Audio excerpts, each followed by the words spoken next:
Bismillahirrahmanirrahim. Alhamdulillah rabbil alamin, wassalatu wassalamu ala asyrafil anbiya'i wal mursalin sayyidina wa maulana Muhammadin wa ala alihi wa sahbihi ajma'in, amma ba'd. Qala al-muallif rahimahullahu ta'ala wa nafa'ana bihi wa bi'ulumihi fid dharain, amin. Syahdan lagi bermula wajib atas tiap-tiap mukallaf, halaman 13 di atas. Syahdan lagi bermula wajib atas tiap-tiap mukallaf bahwa ia mengetahui akan hal ehwal Rasulullah sallallahu alaihi wasallam dengan sebagaimana yang telah dikhususkan oleh ulama akan kewajibannya itu dengan ikhtisar, yakni dengan pendek perkataan inilah ia. Bermula wajib atas tiap-tiap mukallaf beriktikad bahwasanya Nabi Muhammad sallallahu alaihi wasallam diberanakkan di negeri Makkah al-Musyarrafah yang mulia dengan beberapa pertunjukan daripada Allah taala akan kemuliaannya Nabi Muhammad sallallahu alaihi wasallam di waktu diberanakkannya oleh ibunya, dan terlalu elok putih rupanya dan terlalu baik perangainya dan tingkah lakunya dan terlalu banyak ibadatnya. Maka di masa lewat umurnya 40 tahun, maka dikaruniakan oleh Allah Ta'ala akan mi'raj Nabi Muhammad SAW di dalam satu malam dari Makkah ke Baitul Maqdis, lalu naik ke 7 lapis langit bersama-sama Jibril alaihissalam karena menerima akan segala perintahan Tuhan Azza wa Jalla kepada sekalian manusia dan sekalian jin. Sebagai lagi di masa umurnya 50 tahun, maka berpindah Rasulullah SAW ke negeri Madinatul Munawwarah, yaitu negeri mulia yang kedua. Syahdan maka di masa umurnya 63 tahun, maka wafat Rasulullah SAW di negeri Madinah, maka disitulah dikuburkannya.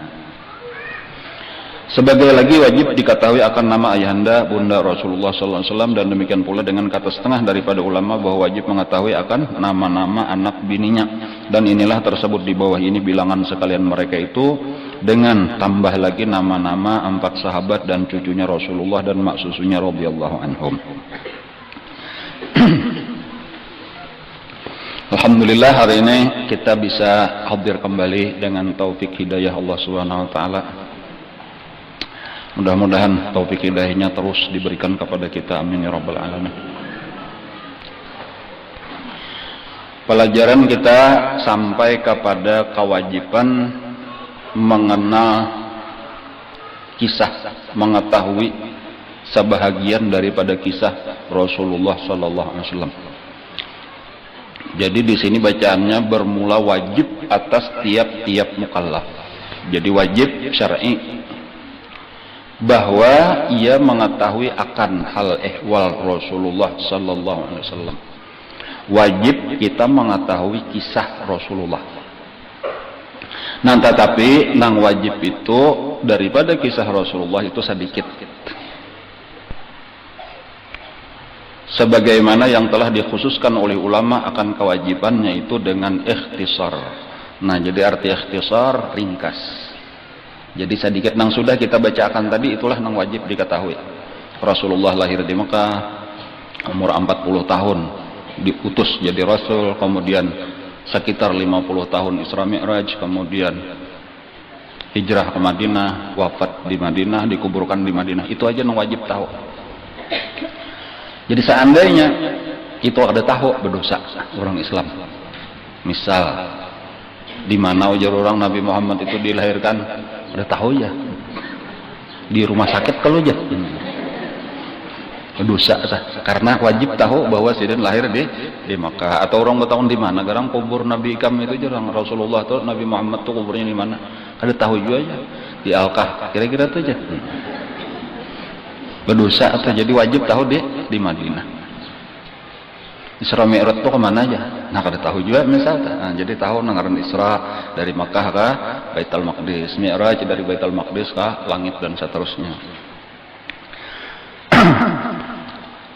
Sebagaimana ibadah-ibadah yang lain, ada istilah wajib disempurnakan dengan nang sunat.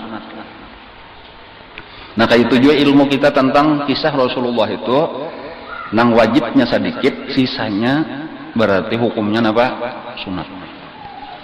Jadi disinilah kita perlu sebanyak-banyaknya menambahi nang sunatnya ini. Jangan pernah merasa puas dengan sudah lepas kewajiban karena kita sudah mempelajari apa-apa nang wajib diketahui. Jadi insya Allah nang akan datang kita memperbanyak ini.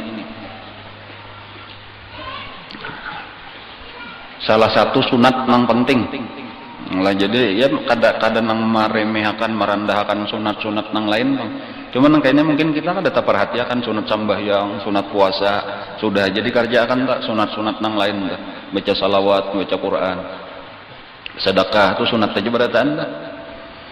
Cuma mengetahui kisah Rasulullah sebanyak-banyaknya ini mungkin kada perhatian sehingga kita kada pelajari. Banyak benar daripada hal ehwal Rasulullah nang kita kada tahu. Nang kadang-kadang malah nang lain kita tahu. Artis bilang apa? Karena nang kita lihat, kita dengar saben hari bubuhan berita-berita kayak itu aja, kehidupannya aja nang kada ada manfaatnya. Malah nang penting benar ini nang kita kada tahu.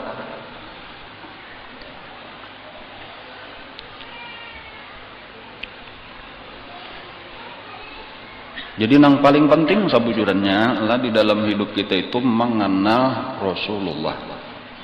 Gasan apa garang? Nah kayak itu. Supaya bertambah-tambah terus cinta kita lawan Rasulullah. Jadi cinta itu kada kau bertambah kecuali dengan bertambah mengenalnya. Semakin kita banyak mengenal, semakin bertambahlah insya Allah cinta kita. Kepentingan cinta lawan Rasulullah itu kada kawa dikisahkan lagi, itu yang paling penting di dalam hidup kita karena ukuran cinta lawan Rasulullah itulah ukuran iman. Sayyidina Umar radhiyallahu an pada suatu hari pernah datang kepada Rasulullah berucap kurang lebih ujar silin, wahai Rasulullah, saat ini ulun mencintai pian lebih daripada ulun mencintai abah, mama, bini, anak, dan lain-lain. Pokoknya pian sudah yang paling ulun cintai.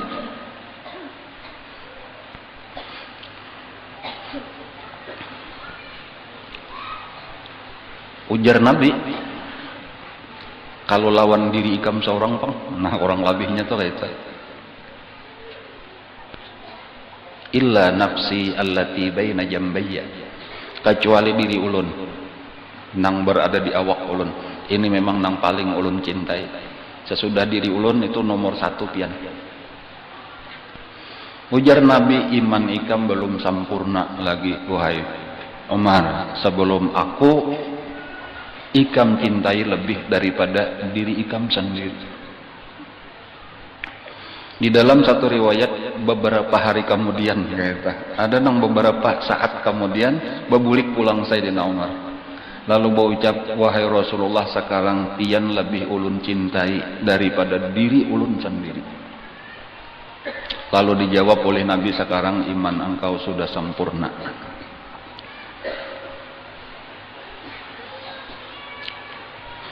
Kan itu tadi pentingnya cinta, kesempurnaan atau ukuran seberapa besar iman kita.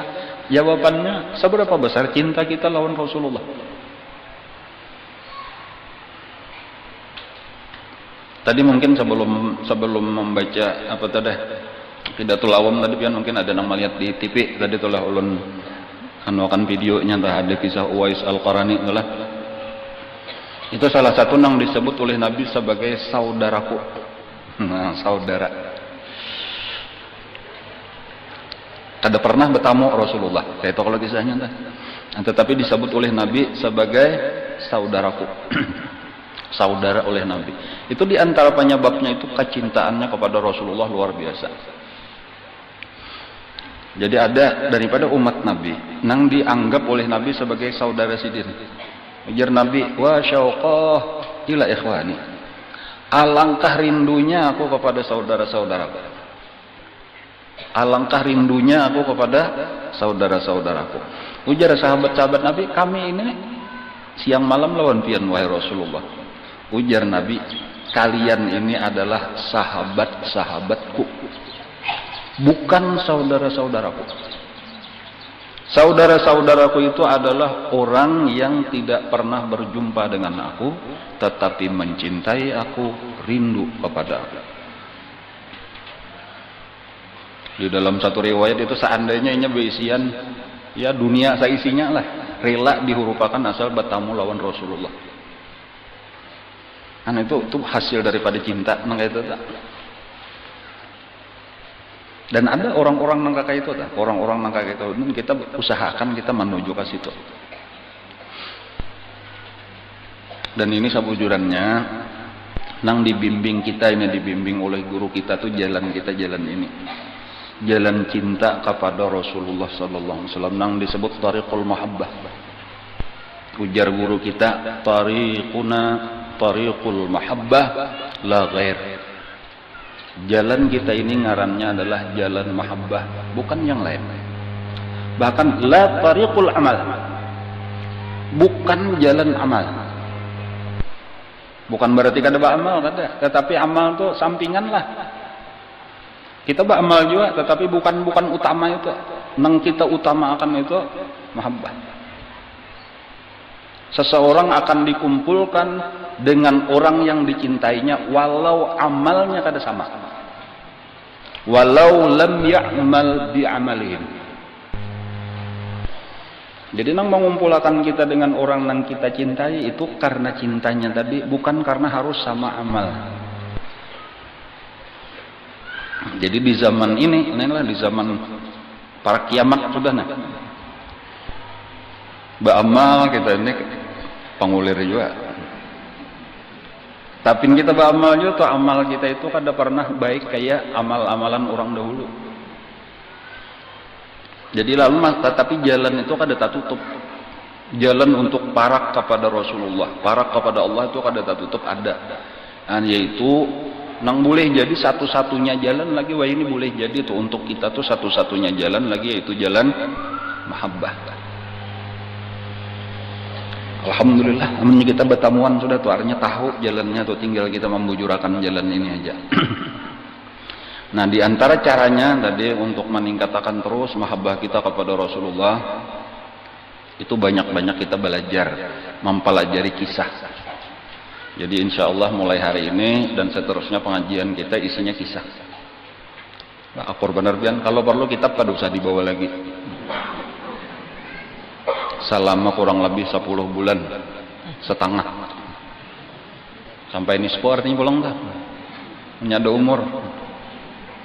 Kisah Rasulullah aja kita nang kada habis-habisnya sabujurannya tuh kisah tentang Rasulullah. Nang kita ketahui, artinya nang diketahui oleh manusia, nang ada di dalam kitab-kitab itu terlalu sedikit, nang kada tertulis di dalam kitab terlalu banyak. Kemuliaan Rasulullah itu kada ada batasannya, kada ada hinggaannya. Nah, jadi saya mampu-mampu kita lah mempelajari tentang kemuliaan Rasulullah.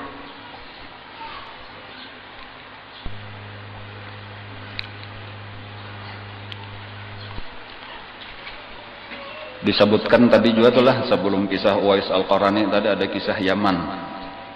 Karena sebenarnya kalau hendak kita mempelajari kisah Rasulullah itu harus dimulai dengan latar belakang, istilahnya itulah latar belakang kehidupan Sidin di Mekah. Nang asal usulnya Mekah itu tanah kosong, jadi kada ada orangnya, bahkan rumput sabutik itu kada ada. Wadin ghairi dzi zar'in, lembah dataran rendah yang tidak ada mempunyai tumbuh-tumbuhan sedikit pun. Itu istilah di dalam Al-Quran. Wadin ghairi dzi zar'in. Tetapi tambahannya inda baitikal muharram. Tetapi di situ ada rumahnya Allah yang mulia, ada Ka'bah. Jadi Ka'bah ada dibangun oleh Nabi Adam alaihissalam, diperintah Allah di situ. Sesudah berjumpa dengan Siti Hawa di padang Arafah. Nah, lalu disuruh beulah bangunan gasan beribadat. Nah itulah nang pertama-tama inna awwala baitin wudi'a lin-nas, pertama-tama bangunan dibangun gasan beribadat.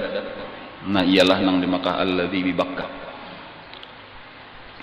Tetapi itu hilang ketika ujar atau banjir Nabi Nuh, lalu hilang habis, tinggal pondasinya di dalam tanah. Nah itulah kayaknya nang dibangun oleh Nabi Ibrahim alaihissalam. Cuma kada ada orangnya lagi, manusia zaman itu kada tahu tuh berapa ribu tahun yang lalu katalah zaman Nabi Ibrahim ya. Kosong, bahkan sebelumnya itu kosong karena memang kada ada apa-apa. Banyu kada ada, tumbuh-tumbuhan kada ada, binatang pun adalah binatang lah. Kadanya ada apa nang dimakan, apa nang diminum, jadi dasar padang pasir tandus, kada ada apa-apa. Manusia di mana? Di Yaman. Nah, jadi Yaman itu paling selatan. Jadi paling selatan itu Yaman, di tengah-tengah itu Makkah dan sekitarnya termasuk Madinah dan seterusnya. Terus ke utaranya lagi, nah disitulah kayaknya pulang nang ada, jadi kosong, tengah-tengahnya kayaknya di ujungnya itu Syam ngarannya, di bawahnya Yaman, di atasnya Syam. Tetapi kalau orang Syam itu lain Arab, jadi nang orang Arab itu adalah orang Yaman. Jadi orang Syam itu lain orang Arab. Nah apakah ngarannya tak? Orang Syam Tipang lain Arab, bahasanya lain, bahasanya Ibrani. Adapun Arab yang di bawah di Yaman itu bahasanya bahasa Arab. Sebelum Nabi Ibrahim itu nabi-nabi di Arab. Jadi Nabi Hud, Nabi Saleh itu di Arab, itu di bawah. Nah mulai Nabi Ibrahim lah nang menjadi nabi di negeri Syam, itu di Syria ya. Dan zuriat Nabi Ibrahim itu anaknya di Syria. Jadi Arab pamulaan kayak itulah, jadi kita jauh sebelum Rasulullah kisahnya, nah supaya kita lebih mengenal, lebih masuk ke dalam kisah Rasulullah atau tahu suasananya, lingkungannya, keadaannya. Asalnya Makkah kosong, kayak itu kada ada apa-apa. Nah, lalu manusia itu nang ada di Yaman. Disitulah nabi-nabi nang diutus Allah sampai wahini nang masih ada dan diziarahi orang diawali setiap tahun itu Nabi Hud di Hadramaut. Jadi kalau pian ke Hadramaut itu biasa tuh kayaknya dibawa ziarah ke kubur Nabi Hud alaihissalam. Kaum sidin disebut kaum Samud. Banyak di situ kaum nang terdahulu tuh di dalam Al-Qur'an ada Iram, ngarannya itu disebut Iramadatil Imad lam allati lam yukhlaq mislaha fil bilad. Di situ juga kisah Nabi Saleh tadi dengan untanya. Makmur, kaya raya negaranya Bahari. Karena di situ ada satu bendungan yang disebut bendungan Ma'rib. Jadi lalu tanahnya subur. Tetapi fakafarat bi an'umillah. Lalu imbanya kayak itulah rata-rata manusia bila sudah makmur, maksiat, kafir, lalu disiksa oleh Allah. Jadi di antara siksaan yang terjadi pada zaman itu salah satunya adalah yaitu hancurnya bendungan Ma'rib. Saddu Ma'rib tadi, jadi bendungan itu hancur. Jadi tenggelam pertama mulaannya banyak itu banjir bandang. Gara-garanya Allah Ta'ala luar biasa kuatnya gonalnya bendungan itu. Nang menghancurnya apa? Tikus. Ajaib. Hancur. Tikus saja tentara Allah Ta'ala tuh menghancurkan. Lalu bobol bendungannya. Jadi banyak matian. Sesudah mati kebanjiran apa? Kakaringan, kemarau. Lalu kelaparan. Duit banyak aja, emas banyak, perak banyak, tapi kada ada nang tanaman, kada ada nang tumbuhnya lagi, kelaparan. Nah, kayak itulah kisahnya. Itu kisah nabi-nabi nang terdahulu tuh, umat-umat nabi terdahulu. Lalu masing-masing mengungsi. Jadi masing-masing kepala keluarga itu membawa pindah. Nah jadi disitulah terpecahnya, asalnya berkumpul di Yaman lalu pindah.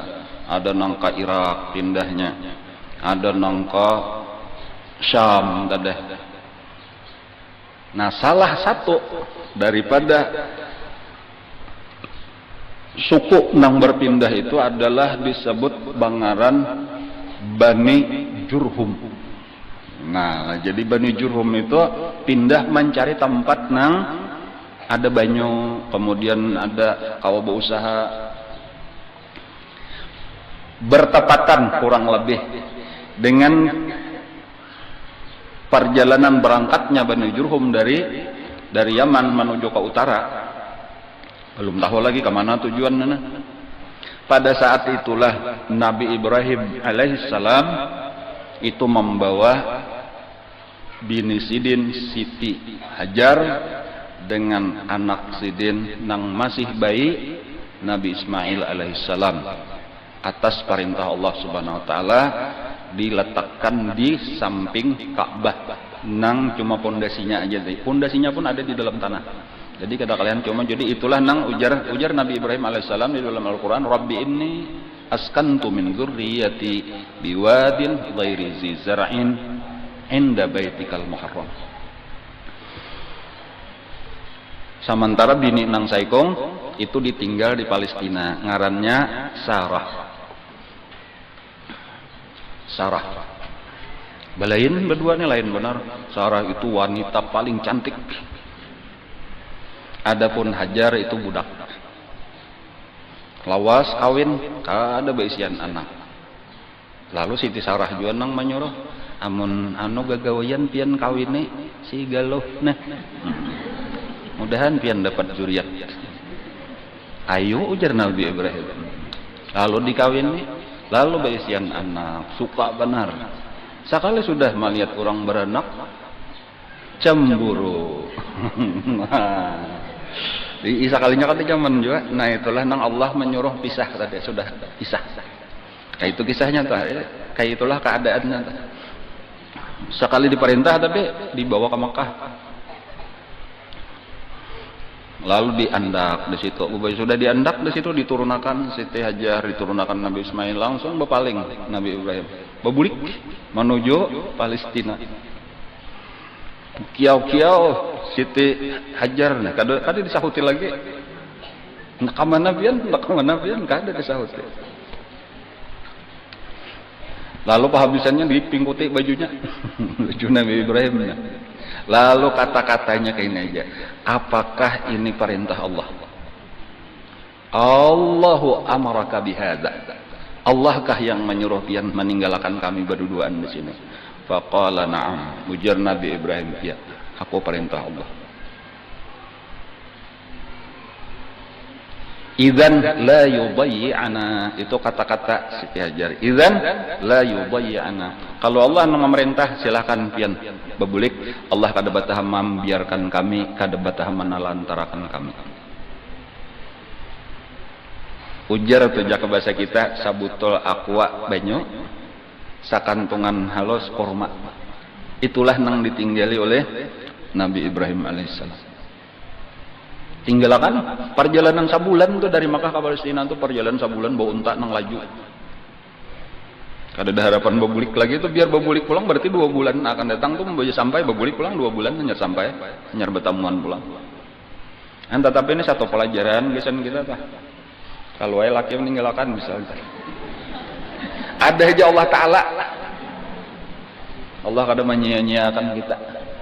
Rajaki Allah juga nang memberi. Nah, memang beberapa hari kemudian saapa aja maimit tuh habis lah, sehari 2 hari 3 hari habislah sudah makanan. Nah lalu nang usaha ya, walaupun tahu tadi Allah nang menjamin rezeki, cuma berusaha makalahan. Nah ya usahanya kayak apa? Kada ada nang ditanam, kada ada banyu, kada ada tumbuhan kayak apa? Ya beli lihat aja kalau ada orang lalu kah napakah. Itulah nang buka naik ke atas gunung Sopa. Dilihat di atas gunung Sopa, kada ada apa-apa. Sejauh-jauh mata memandang pasir.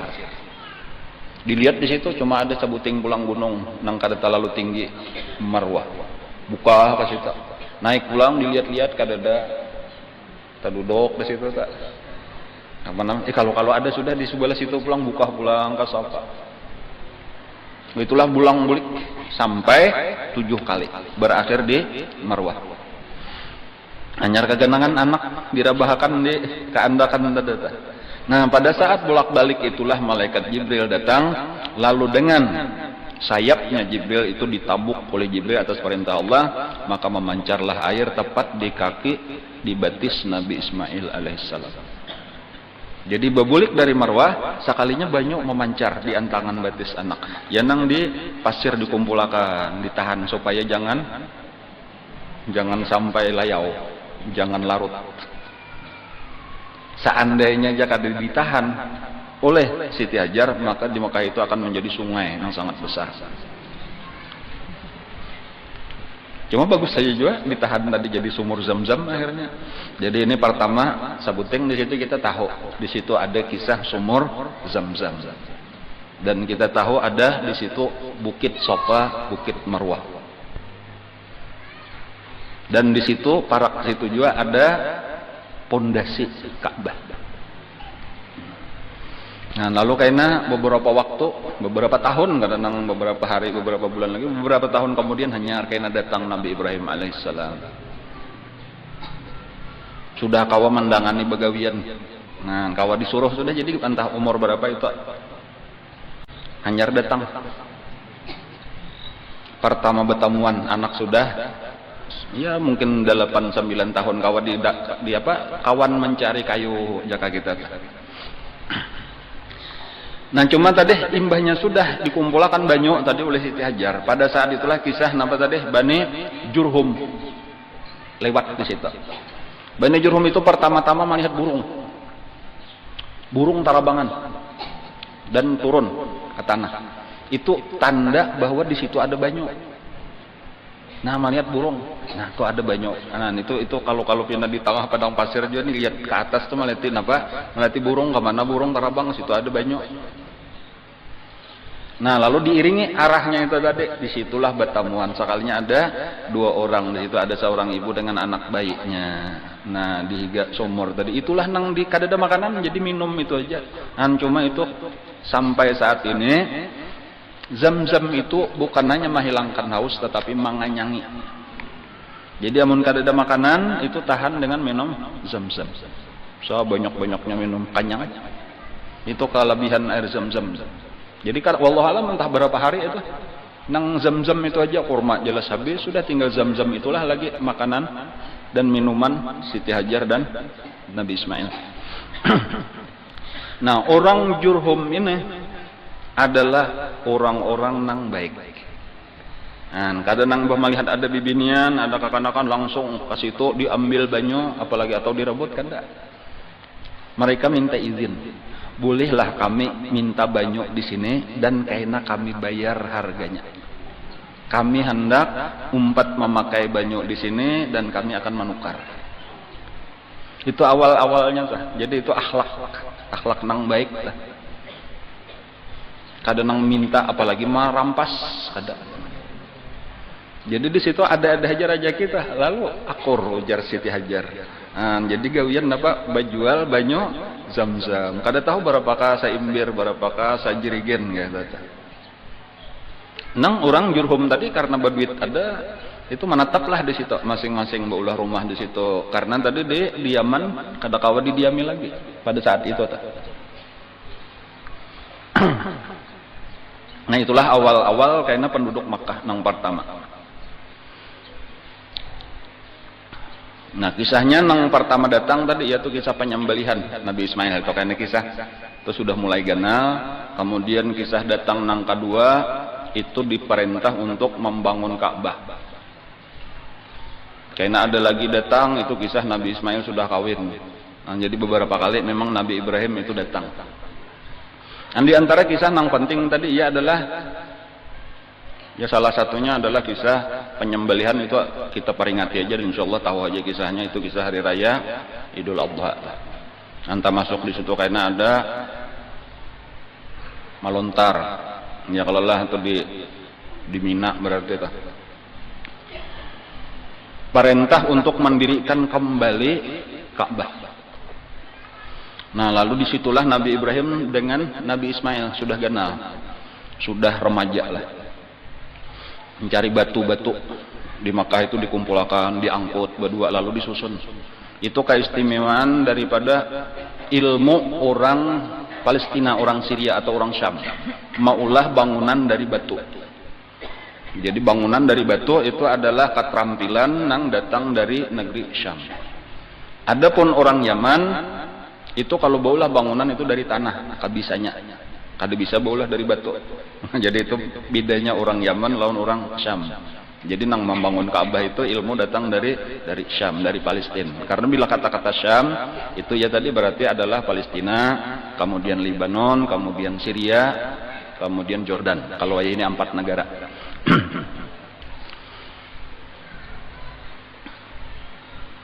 Dibongkar, dicari oleh Nabi Ibrahim ada batamuan kawaid, ngarannya kawaid itu tadi ya pondasi nang dahulu. Nah disitulah dibangun. Jadi kayaknya jadi mundur Nabi Ibrahim ada batu berjejak di situ. Meniring-niring bahasa kita tah. Nah melihat pasnya segi 4-nya pas saja tingginya rata aja ka. Kayaknya punya makin benaik batunya nang kandirian Nabi Ibrahim tadi benaik juga. Itulah nang menjadi maqam Ibrahim. Sampai wah ini ada batunya. Wattakhidhu min maqami Ibrahim musalla. Ada disebutkan di dalam Al-Qur'an. Jadi itu sejarah maqam Ibrahim. Itu tempat Nabi Ibrahim berdiri untuk melihat-lihat sambil membangun tadi. Sampai tuntung kekurangan sabigi batu. Jadi ada lagi belubang, belum ada batunya, disuruh Nabi Ismail mencari. Cari lagi sabigi, nang ganalnya, nang kainannya kada ada nang pasnya tadi, jadi di lain cukup, sudah di situ kurang kada ada nang pasnya. Mencari Nabi Ismail tak keliling sampai jauh. Ada lagi nang pas ukurannya dah. Babulik pada hebah kada ada bah. Ujar Nabi Ibrahim sudah ada. Nah, sekalinya datang di mana pian nang menyuruh ulun mencari, ulun kada batamuan, pian nang beranai maka dapat di mana? Allah Ta'ala mengirimi batu datang dari surga. Batunya putih dan pas diandak di tempat nang kosong tadi. Itulah kisah kaina menjadi Hajar Aswad. Jadi dahulu batunya ganal sabigi putih. Tapi kaina ada kisah yang akan datang itu pecah tadi, tak tinggal beberapa nang kawa diselamatkan. Sampai wah ini itu masih ada lagi, cuma tinggal beberapa biji aja lagi nang halus-halus. Nah itulah nang ada dan warnanya berubah jadi hirang, ujar Nabi itu karena dosa manusia.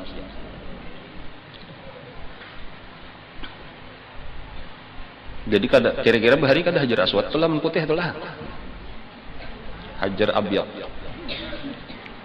Nah itu kisah tak. Jadi makin tahu kita kayak itu kisah Hajar Aswad, itu kisah Ka'bah, itu kisah sumur Zam-Zam, itu kisah maqam Ibrahim, Safa, Marwah. Nah sementara di Palestina sakalinya Siti Sarah meminta kepada Allah supaya diberi anak, lahirlah juga di situ anak, yaitu Nabi Ishak alaihissalam.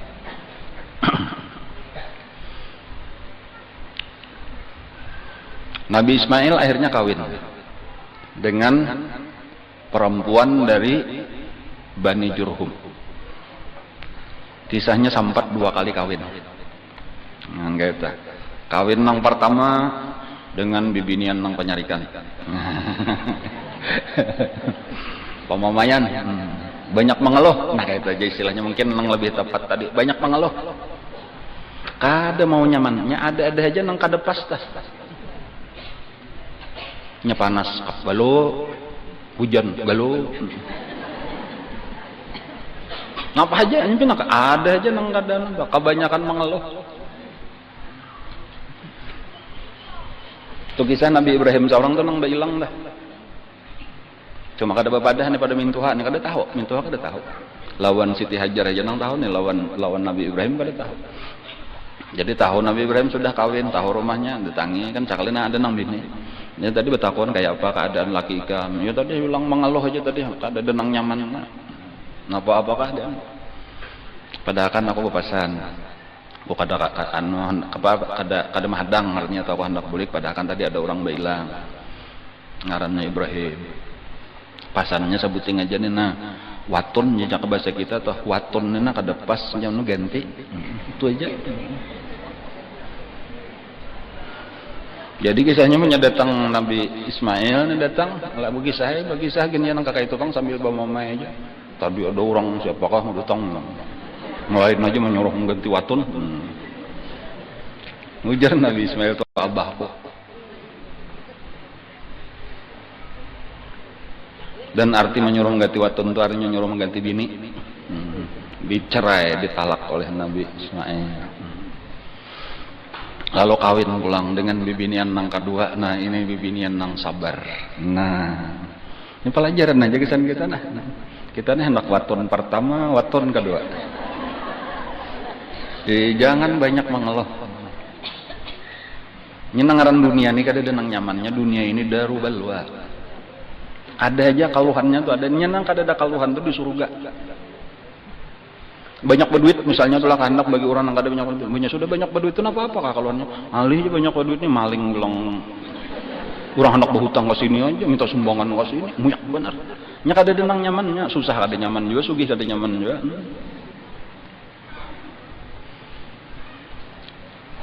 Garing kada nyaman juga, sehat kada nyaman juga. Tahu lah kan? Garing merasa aja sudah nang sehat napa pian ada bisan orang garing di rumah kakar disuruhnya nang garing itu aja macam-macam muyak aja enggak ada apa. Nya ikam sehat aja nang garing. Kada nyaman. Berduit kada nyaman kan? Kada berduit kada nyaman, sehat kada nyaman, garing kada nyaman. Bungul kada nyaman, alim kada nyaman. Kakari didatangi orang macam-macam napa apa pintaan takunan. Bungul tapi kada nyaman juga, sareng kada tahu. Walhasil ad-dunya daru balwa. Dunia ini kada nyaman. Dan jadi nang ada napa sudah tarimalah apa adanya sabar ya kalaulah ketika kita dapat bala syukur ketika dapat nikmat ridha dengan apa nang ditentukan. Nah kayak itulah keadaan bini Nabi Ismail nang kedua. Jadi bila masalah kekurangan ya kada apa-apa biasa aja lah nang ngaran. Hidup di dalam dunia ini ada takana di atas, ada takana di bawah, ada takana banyak rezeki, ada takana kurang. Kayak itulah dipandiri oleh Nabi Ibrahim Nabi syukur aja nang ada tadi tuh menyukuri apalagi beisian laki Nabi. Padakanlah aku kada mahadang padakan lawan laki ikam. Aku bilang satu mat aja ngaranku Ibrahim. Waton ini bagus benar, jangan diganti-ganti lagi. Itu aja pasan. Waton bahasa kita telah kalau di dalam kitab tuh atabatul bab itu bahasa kapuh waton.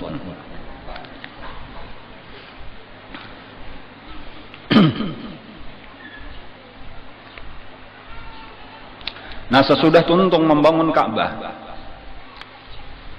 turun perintah daripada Allah Subhanahu wa taala supaya Nabi Ibrahim naik ke atas Ka'bah memanggil manusia untuk berhaji. Jadi haji itu diperintah Allah itu pertama-tama kepada Nabi Ibrahim untuk menyeru. Ujar Nabi Ibrahim, "Saapa ada suara ulun ya Allah?" Ujar Allah taala, "Alaikat da'wah wa alayyal balagh." Tugas ikam itu menyeru, tugas kulah menyampaikan. Nah, kayak itu. Itulah di dalam Al-Qur'an wa adzim finnas bil hajj. Umumkan kepada manusia, seru manusia untuk melaksanakan ibadah haji. Dan langsung Allah nang menjamin ya tuka rijalan.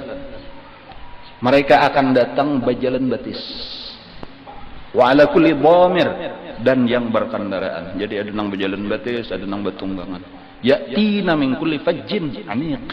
Mereka akan datang dari pelosok-pelosok yang jauh. Dan sampai di mana aja seduniaan datang. Jadi naiklah Nabi Ibrahim ke atas Ka'bah lalu diumumkan, wahai manusia, Allah memerintahkan kalian untuk melaksanakan ibadah haji. Jaka bahasa kita kayak itu. Pengumuman. Allah menyampaikan didengar oleh seluruh manusia di dunia suara Nabi Ibrahim. Cuma ada nang tabuka dadanya, bahkan disebutkan itu sampai ke alam arwah. Jadi arti ke alam arwah itu nang belum ada manusianya lagi, masih di dalam arwah mendengar. Dan disitulah kisahnya mereka itu menyahut panggilan Nabi Ibrahim itu dengan labbaik Allahumma labbaik, labbaik la syarika lak labbaik. Ada nang 2 kali dia mendengar, menyahut kedua kalinya, ada nang 3 kali mendengar, menyahut ketiga kali. Itulah kisah, ada nang sekali bahagia, ada nang 2 kali, ada nang 3 kali. Ada nang kada mendengar.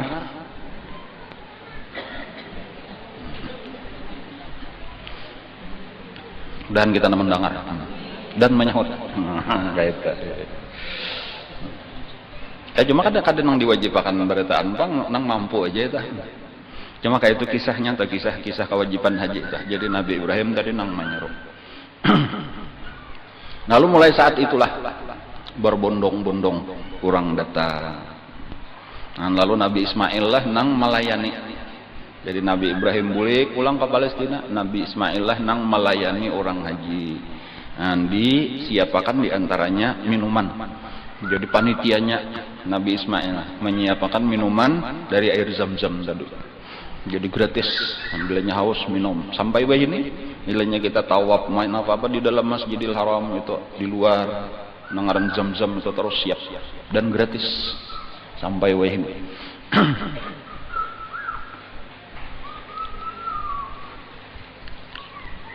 Kayak itulah diterusakan oleh sesudah wafat Nabi Ismail, disambung oleh anak-anak Sidin dan cucu-cucu Sidin seterusnya.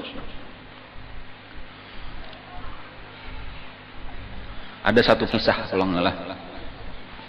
Ada 2 orang, laki-laki dan perempuan, saling jatuh cinta. Tetapi terhalang karena orang tua perempuannya ini kada merestui. Kayak itu. Kedua-duanya orang Yaman. Kada tahu penyebabnya nih lah, kada tahu. Malas kada tahu. Nah, lalu berdua ini berjanji kita kayaknya bertamuan waktu berhaji.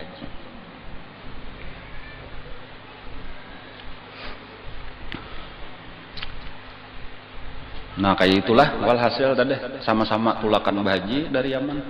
Cuman diawasi nah, sama-sama dijaga nah, terutama nang di binian tadi. Sampai akhirnya nang waktu lengah ada jawayahnya, lengah tengah malam. Lengah keluarlah dari kemahnya, dan berdasarkan kayak apakah perjanjian walhasil bertamulah di samping Ka'bah. Tetapi ini judulnya bukan di bawah lindungan Ka'bah. Karena nang mereka kerjakan, ya boleh jadi asalnya sebagai orang nang lawas kada bertamu saling mencintai. Tetapi sampai akhirnya terjadilah perbuatan nang kada sepantasnya di Ka'bah, yaitu mereka berzina di Ka'bah. Lalu kedua-duanya dirubah oleh Allah menjadi batu. Lalakiannya itu ngarannya Isaf, bibiniannya ngarannya Nailah. Nah, jadi ada patung Isaf dan Nailah. Lalu itu diandak, patung lalakiannya itu Isaf itu di Safa, Nailah itu diandak di Marwah. Untuk peringatan kepada manusia, jangan pernah berbuat maksiat di sekitar Ka'bah. Jadi itu jadi pelajaran. Dan itu kisah di zaman dahulu. Jadi ada patung asalnya, patung Isaf dan Nailah karena. Apa asal usulnya? Ya kayak itu kisahnya tadi. Patung Isaf dan Nailah. Hanya orang kafir tuh kisah bagus tuh, kisah cinta sejati ya Allah sampai jadi patung. Tetapi itu pelajaran yang kada bagus.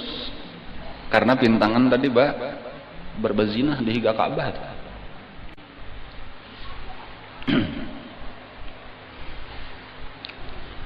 Ini kisahnya bersambung lah. Belum lagi tanya lah, masih belum sampai lagi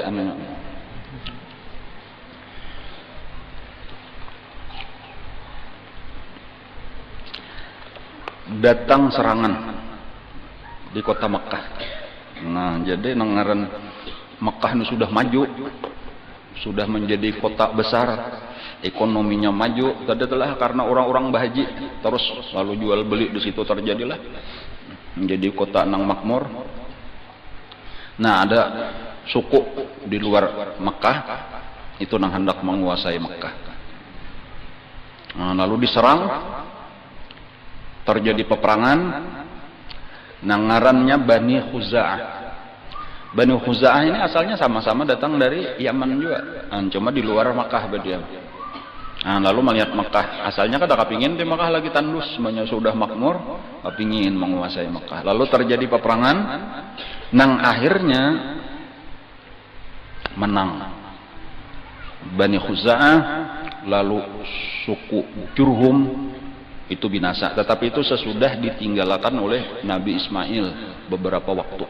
Jadi generasi di bawah Nabi Ismail. Jadi anak cucu Nabi Ismail itu mengalami serangan dari Bani Khuza'ah.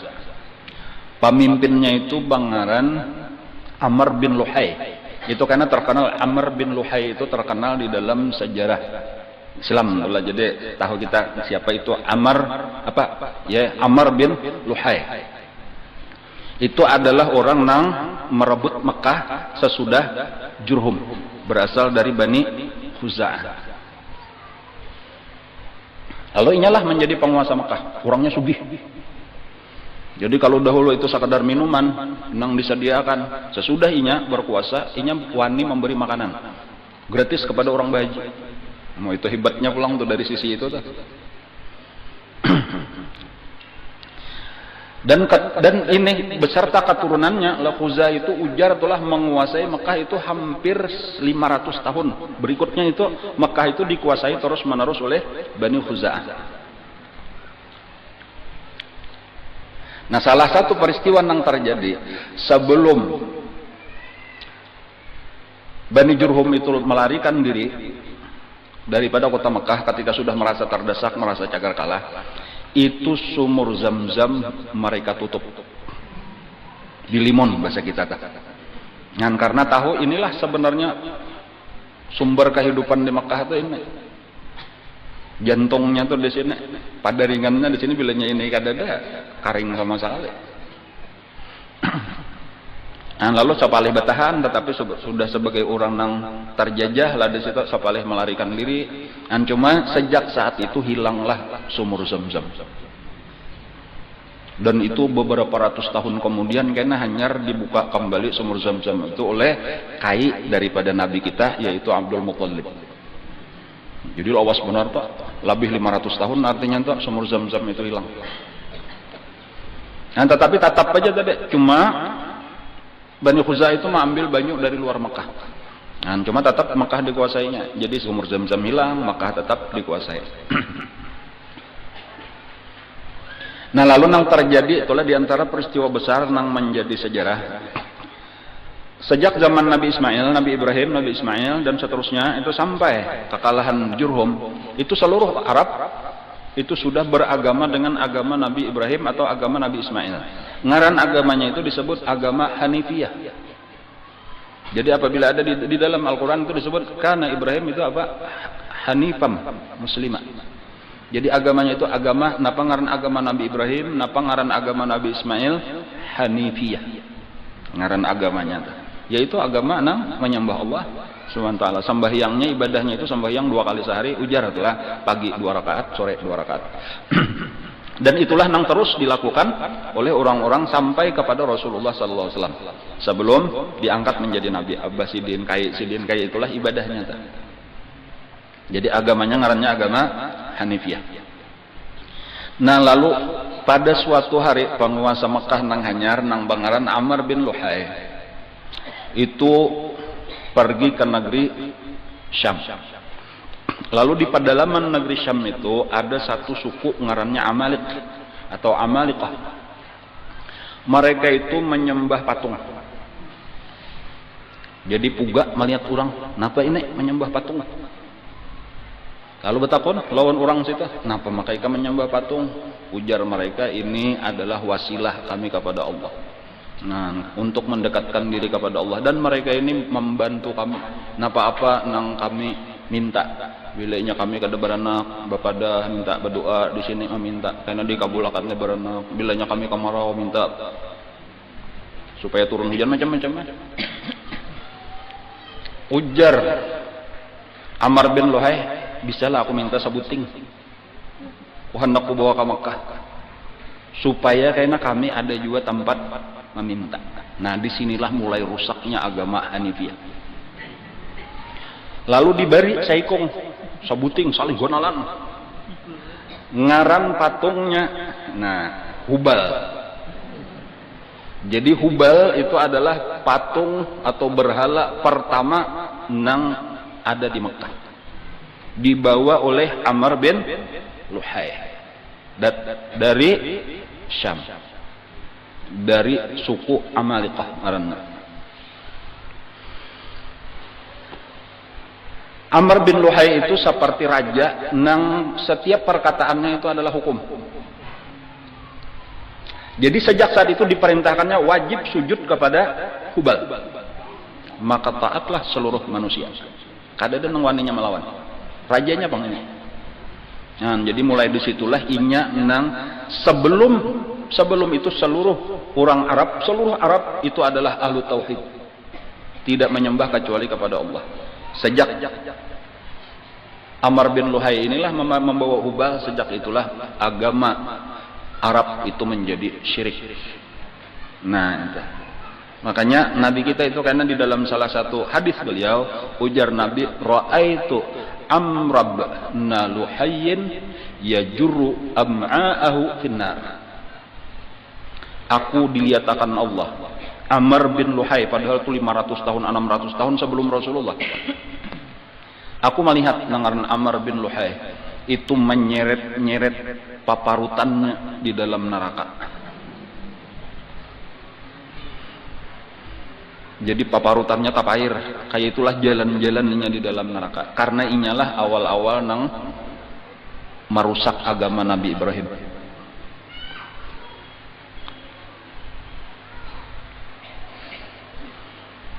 Lalu syaitan nang memasuki di hatinya. Jadi disinilah supaya kita napa maka sampai kayak itu jawabannya beratan syaitan.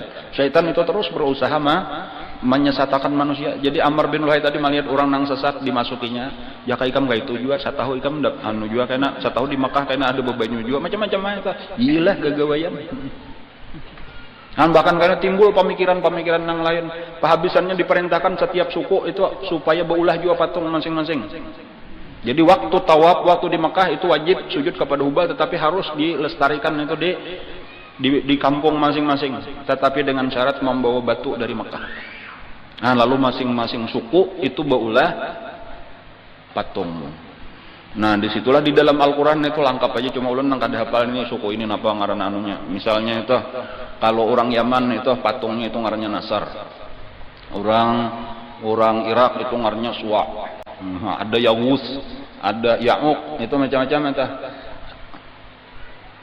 Banyak ngaran-ngaran anunya patungnya atau masing-masing nang berasal dari Mekah. Batunya berasal dari Mekah. Jadi itulah awal-awal syirik, awal-awal penyembahan berhala.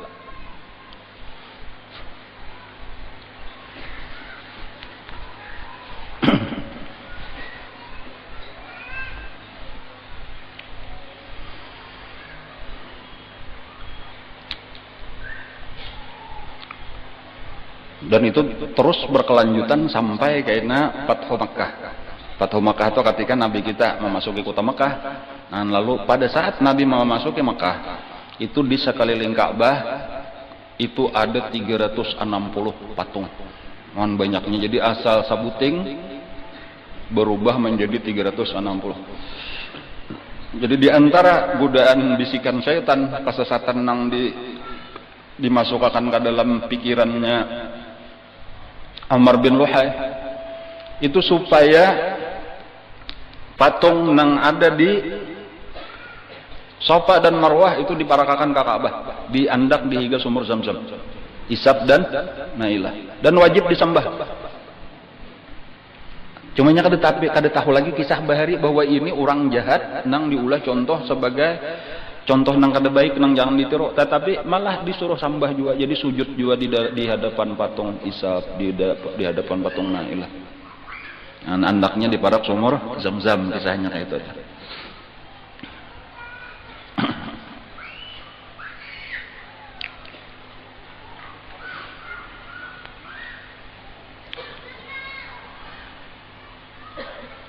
Sambung lagi lah kisahnya lah, tarusakan lagi lah. Kisah di lain pulang. Temengnya bersambung aja nih. Nya luas pang kisahnya nih, Arab luas.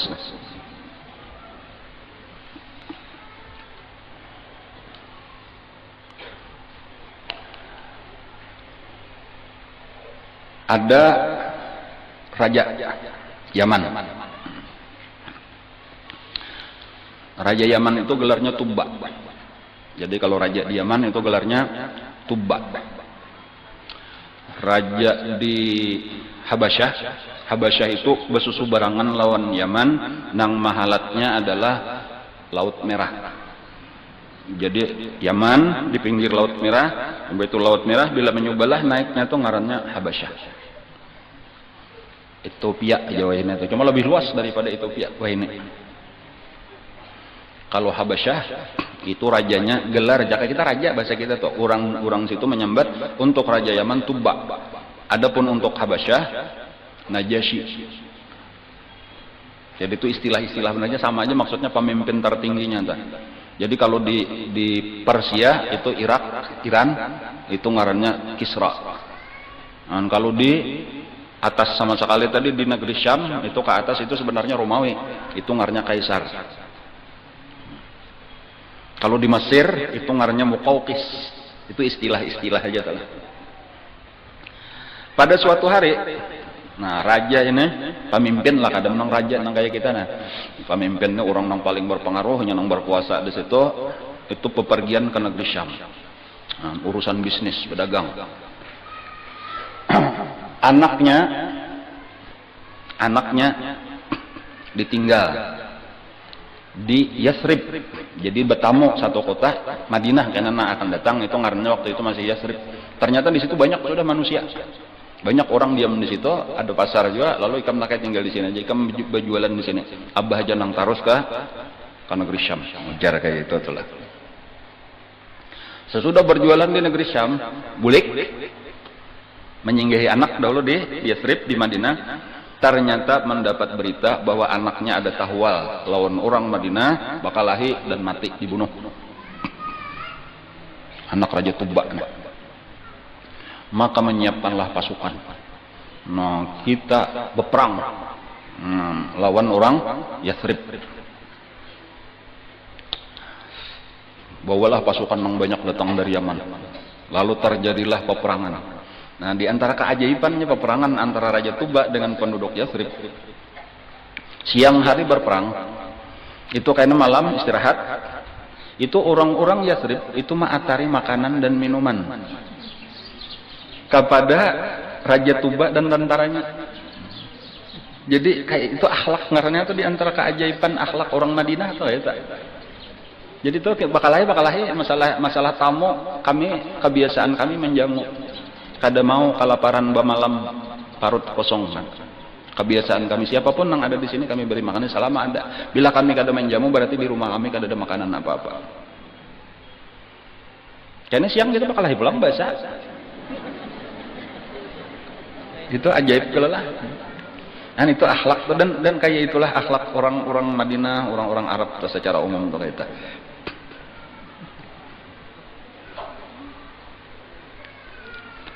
Pada saat itu lah di Madinah, kemudian ada sekitar 200 km daripada Madinah ke utara itu ada satu tempat namanya Khaybar. Jadi Khaybar itu isinya, kota Khaybar itu adalah Yahudi. Bahkan sebahagian Madinah itu orang Yahudi. Lalu ada dua orang pendeta Yahudi mendatangi pada satu malam itu kepada Raja Tubba. Minta izin untuk bertamu lawan Raja Tubba. Nah, lalu bertamuan diizinkan lalu berpandir. Artinya rencana pian ini kayak apa juga di Madinah. Ujar Raja Tubba, aku hendak memerangi orang Madinah ini sampai habis. Jadi anakku Saikong Itu tabusannya seluruh mun kada habis buan Madinah ini kada ampe aku perangi. Ujar pendeta Yahudi ini tadi, kalau boleh kami memberi nasihat, pian sia-sia. Kada kawa, bahkan pian akan kalah. Kenapa ujar Raja Tuba nih? Kenapa? Karena ini adalah kota Nabi. Ini kota Nabi.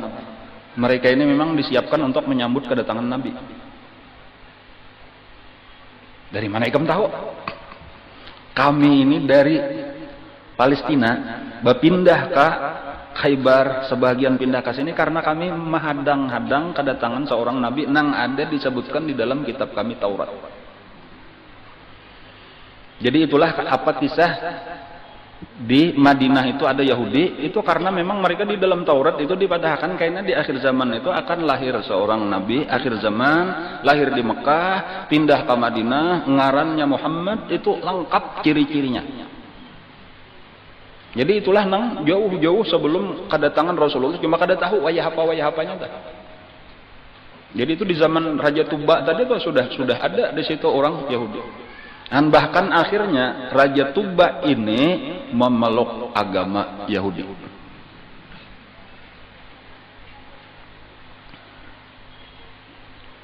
Ampih berperang. Nah, kalau terjadi perdamaian lawan ahlu Yatsrib. Bahkan di antara pengikutnya itu disebutkan ada yang bertinggal menetap. Mengkai ulun hendak juga berdiam di sini aja, minta izin lawan raja, ulun kada hendak umpat bulik ke Yaman. Ulun hendak umpat mahadang nabi terakhir. Mudah-mudahan bertemuan. Amunnya ulun kada bertemuan, mudahan anak ulun kena bertemuan. Amunnya kada anak ulun, mudahan cucu, kayak itulah seterusnya. Ulun kada ingat nang kisahnya, mungkin nang ke-7 atau lebih zuriatnya tuh nang hanyar bertemuan, yaitu Abu Ayyub Al-Ansari.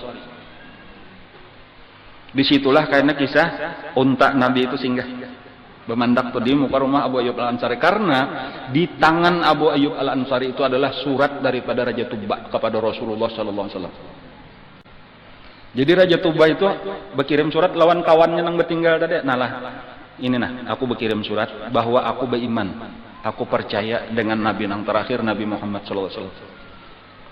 Dan seandainya ikam kada bertamuan jurung lawan anak ikam, bel padahakan pulang punya anak ikam kada bertamuan jurung lawan cucunya, terus menerus supaya sampai ke tangan Rasulullah. Dan itu disampaikan ujar oleh Abu Ayyub Al-Ansari kepada Rasulullah. Jadi ada umat Nabi nang ratusan tahun meninggal sebelum Nabi, tetapi kayaknya dianggap sebagai umat Nabi, yaitu Raja Tuba, ngarannya Tabban Asad. Tabban Asad itu salah satu daripada raja di Yaman. Di tengah jalan, nah, lalu ia hendak menuju pulang tempat kelahiran Nabi. Tahu sudah, bahkan ulama pendeta Yahudi tadi mengiringi sambil melajari agama, umpat. Nah, umpat. Di tengah perjalanan kita menuju Mekah. Sebelum sampai ke Mekah itu ada dari Bani Huzail. Ngarannya Bani Huzail itu orang nang datang dari Yaman juga pulang. Lain pada Khuza'ah. Berdiam di luar Mekah, tetapi hiriklah melihat Mekah nih, cuma kada wani kayak Khuza'ah untuk menyerang. Lalu memandiri Raja Tuba, pian hendaklah emas nang banyak. Ujar Raja Tuba, siapa ada hendak? Itu nah di Ka'bah itu terkumpul di situ. Jadi bilanya orang berhaji itu banyaklah nang membuat duit, menimbai macam-macam ke dalam Ka'bah itu. Lalu terkumpullah di situ harta nang banyak. Dan bahkan itu sampai kayaknya kalau kada salah ingatan itu kisah Abdul Muttalib itu mah nabuk sumur Zam-Zam itu mendapatkan 2 kijang, patung kijang daripada emas. Minjangan, gonol kalau minjangan itu 2 ikung terbuat daripada emas. Nah lalu tapangaruh Raja Tuba tadi nih mendengar emas banyak tadi itu, bahkan ada nang kayak kijang 2 ikung, belum lagi duit emas perak macam-macam. Lalu bersiap-siap kayak itu kita serang aja sudah, kita rabut itu. Nah untung ada pendeta Yahudi tadi. Jangan menyerang itu kecuali pian kebinasaan, benar aja pian akan dicelakakan oleh Allah nang pemilik Ka'bah itu. Jadi bang kayak apa? Lebih baik pian muliakan, tawaf di situ, muliakan Ka'bah. Kan maasih. Nah ini untungnya yo maasih lawan orang alim lah. Kada jadi. Dan bahkan inya menyiapakan kiswah. Nah, jadi Ka'bah sebelumnya mulai zaman Nabi Ibrahim itu batu benar aja. Lalu Raja Tuba itulah nang pertama-tama maulahkan kalambu Ka'bah nang bangaran kiswah. Nah, bahkan sesudah sampai ke Ka'bah tadi lalu tawaf di situ. Malam harinya teguring bermimpi malapisi dengan kain yang lebih baik. Nah, maka besok harinya dibawakan dari Yaman sutra yang paling bagus lalu dilapisi. Jadi itulah yang kisah kenapa di Ka'bah itu berlapis-lapis. Dan itulah awal-awal kisah kiswah juga. Dan itu berkelanjutan artinya dibiarkan aja oleh Rasulullah sampai Islam sampai ini. Jadi Ka'bah itu diberi kalambu di pakaian sampai ini. Awal-awalnya apa itu? Awal-awalnya adalah zaman Raja Tuba.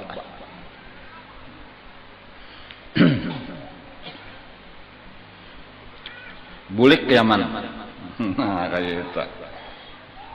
Yaman itu, nalah itu di zaman sebelum kedatangan agama Islam, itu ketika agama Nabi Ibrahim sudah rusak, itu makin lawas makin rusak, makin lawas makin rusak kayak itu adalah. Nang paling berkuasa pada zaman itu jaka orang-orang berpengaruh ngarannya dukun dan tukang sihir. Nah, jadi di zaman nang kakak itu nang hebat-hebat itu dukun lawan tukang sihir. Jaka bahasa kita nih, ya dukun juga tukang sihir tuh nang bubuhan nang bisa memarang maya macam-macam itu nang memberi pembenci. Nah itu ya tuh tukang sihir ngaran nata. Itulah orang-orang nang tokoh-tokoh masyarakat nang dipandang. Raja Tuba kembali ke Yaman, lalu membawa rakyatnya supaya masuk agama Yahudi. Karenanya sudah jadi Yahudi. Lalu ditolak oleh terutama benar tokoh-tokoh masyarakatnya tadi. Terutama dukun-dukun dan tukang sihir. Nah.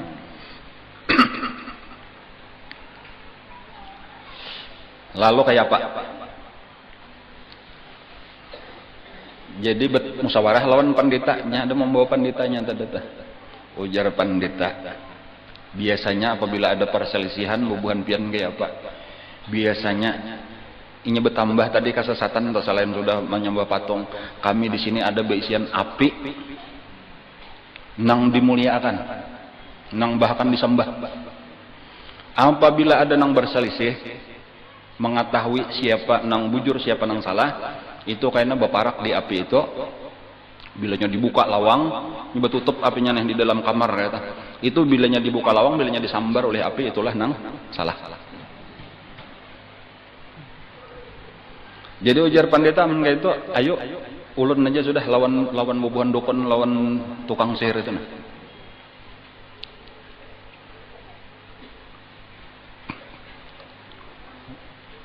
Pengarannya, ya bersumpah lah modelnya di muka situ siapa nang bujur, siapa nang salah. Siapa nang disambar api, siapa nang kada. Ayo ujar pandita, bubuhan apa dukun-dukun siap. Nah, maka berdirilah di muka dua pintu. Nah, lalu ketika dibuka kedua pintunya, api langsung menyambar bubuhan apa? Bubuhan dukun. Bukan dukun kada. Lalu dikira oleh raja. Ujar raja kada boleh buka. Raja berbulik pulang. Nah, lalu balik. Pokoknya apapun yang terjadi bertahan. Nah, lalu ditutup. Takutan benar sudah sekali amba disambar ini mudahan sampai sebelah pulang. Mudahan sebelah pulang. Bebaya dibuka, disambar pulang oleh api bubuhan dukun tadi. Maka matianlah dukun-dukun tadi. Nah, maka sejak saat itu orang Yaman masuk agama Yahudi. Nah, jadi Yahudi itu asalnya di Palestina. Yahudi itu agamanya Nabi Ishak. Jadi Israel itu adalah gelar Nabi Ishak. Jadi Bani Israel artinya anak cucu Nabi Ishak. Agamanya disebut dengan Yahudi. Nah, termasuk ini kitabnya yang utama itu adalah mulai Nabi Musa, kitab Taurat. Cuma sama aja, sama-sama agama tauhid. Nah, lalu ampihan menyembah patung. Nah, lalu bertuhan kepada Allah. Ngaran agamanya tadi agama Yahudi. Itu diantara kisah-kisah Mukaddimah Hajatu hari ini lah. Panjang lagi kisahnya tak?